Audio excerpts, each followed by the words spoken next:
Well, this is my first attempt at filming a video for my YouTube channel on my new laptop. My old laptop was falling apart and I really needed to do something about it. And I didn't want an all singing, all dancing laptop, but this so far seems to be doing the job. So instead of using my phone as I've done in the past, I'm sat in my study.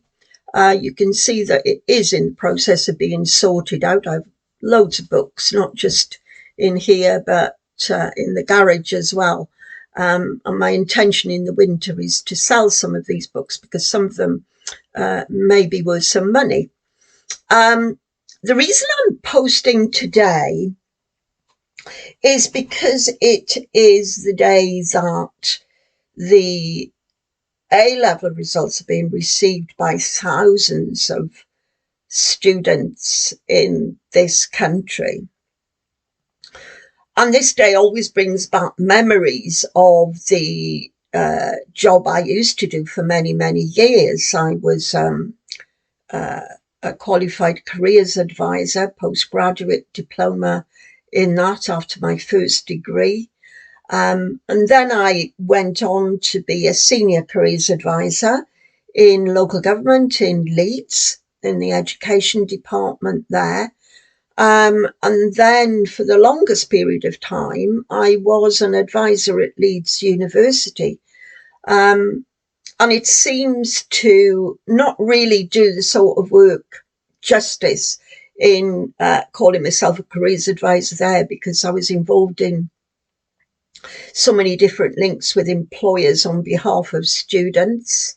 I was a link person from Leeds University to MI5. I know people find that quite a difficult one to believe, but it's true.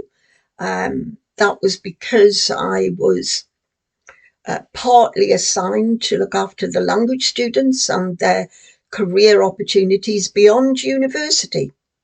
But to go back to today, when I worked in local authority and I worked in schools and colleges, today always felt like trench warfare then. I think the system is very different now, but it was like trench warfare where we geared ourselves up to take many, many calls on this day from anxious students who either hadn't achieved the grades they wanted, maybe didn't get onto the course that they wanted to be on, but also to help them navigate what their options were beyond A-level. And I know in recent years, it's always been seen as a stepping stone, or A-levels as a stepping stone to university, but that's not necessarily the case. There are so many other opportunities that students can take. But on this particular day, it was the career service at this point that run a national service, which I think still runs, but is organised in a different way, where students would ring in and hadn't maybe got their places or their grades, and certainly wanted some advice about what their next step was, what university courses were available to them. And you have to bear in mind, and you have to imagine, that computers, although they were being used in the office for certain purposes, they certainly weren't the technology tools that we use today. That has changed the job out of all proportion.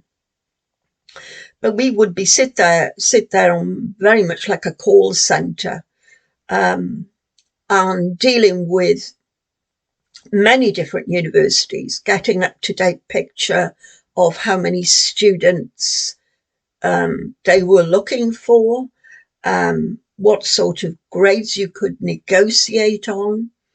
And sometimes the students themselves, particularly where their parents were involved, wanted to deal with this themselves but didn't know how to go about it. So we were really a one-stop service for them to look at where they might be going next. And I have to say that we had many success stories in the Leeds Education Department, and students, but particularly parents, were very grateful that we were there. And of course, a lot of this work involved some management of the students who, needed reassurance about their next step, and what the opportunities were. For some, I have to say, the next step that they chose was to take a break from education. I always felt that, some people go into education at 3, particularly in Wales. I think it still happens. And certainly in England, it's 4 to 5. And when you've spent that time in education up to the age of 18, you may just want a break from it. So there was a couple of ways of doing that. That was to abandon any longer term decision of going to university. Or some students acquired a place, and certainly at that point they could defer that place for a year. And many students we dealt with would go off and have a wonderful gap year. Universities differed on their attitude towards this. And for some, they wanted a planned gap year that would link in with the course that the student would eventually go on. But for other university courses, they took the view that this was an opportunity for the student to learn very different things if they were travelling to different countries, and that the general experience, I should say, would be of value anyway. And then, as I've said, we would help students who didn't quite make the grade. That's always a difficult one when you've got 2 of the acceptable grades and one that really didn't make the grade. And in some cases, we managed to negotiate with university departments, and to negotiate with the schools as well, that this particular student hadn't been served too well, maybe by the exam or the exam questions. And a teacher would highly recommend a student to some departments. Of course, some teachers preferred to stay out of this process altogether at that point. But all in all, this is the time of year I remember we were not allowed to go on leave. And as many of us who had special knowledge of A-level and university level courses, we were commandeered, and we had a great time. It was hard work, but it was very satisfying work to help so many students over the period of maybe a week, maybe a bit longer than that. So that's a little bit about me and a little bit about where we are in the calendar for students today.